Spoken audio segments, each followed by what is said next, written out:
Welcome to the Cultural Production video channel. I'm Mark Auslander, the director of the Cultural Production Master's Program at Brandeis University. In fall 2007, graduate students in the Cultural Production Core Seminar at Brandeis University undertook a project with a group of teens through the Boys and Girls Club in Waltham, Massachusetts.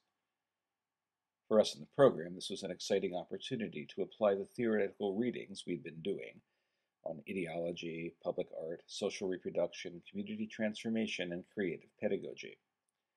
Meeting on a weekly basis through the semester, we worked with the teens on developing zines and creative commentaries on their lives and on their communities.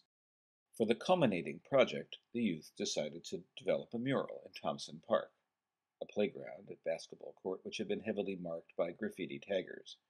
We worked closely with them on the design and helped them think through a number of visual elements.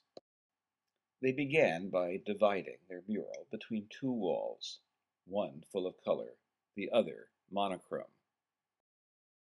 The colorful walls celebrated all their hopes for their lives, their community, and the world. They envisioned a globe with a peace sign on it, a ring of flags of all nations. The young women insisted on painting an image of a girl fixing her own car. They imagined the opening of a new minority-owned business. Their proud centerpiece was a section they called the Kids' Declaration of Independence, in which they painted themselves signing a scroll. This image emerged out of their frustrations as young people of color over how they'd been treated in school by teachers and administrators. They declared that all students and teachers are created equal, equally worthy of liberty, happiness, and respect. As a way of distancing themselves from the immediacy of race, the young people insisted on painting the skin of their figures in all colors of the rainbow. At first, this troubled the faculty and grad students, who would have preferred more overt celebration of the young people's racial and ethnic identities. But we came to appreciate that the teens in effect needed a break from the pervasive regimentation of racial classifications in their lives. But we were even more troubled early on by the right half of the mural. The teens had insisted on creating two pathways. One was a path to success, leading into the colorful left wall, filled with a globe, the flags, the Kids' Declaration of Independence. But on the right-hand side, the path split off onto the black and white wall, moving first into a desiccated forest of dead, burned-out trees. The path moved past a graveyard and finally ended at the gates of a prison. The prison itself abutted the rest of the wall, covered with graffiti tags.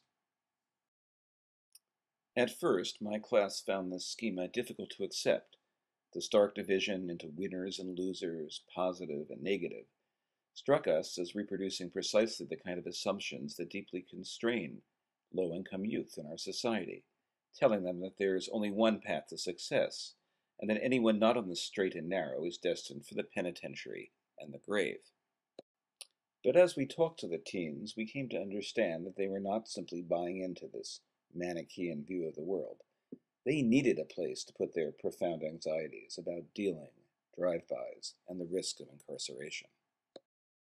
Eventually, we came to think of the mural's radical opposition in Melanie Klein's terms as a form of psychodynamic splitting, in which the psyche projects varied aspects of the self onto externalized, deeply polarized images. Once objectified in these external media, the most disturbing aspects of the self are rendered relatively safe, subject to being worked on, neutralized, or transcended. Something comparable seems to be happening along both the mural's pathways, the colorful celebration of autonomy and creativity, and the monochromatic, sinister pathway past blackened trees and the graveyard to the prison. Taken together, the two walls could be taken as a unified self, containing and uniting warring impulses, fears, and aspirations.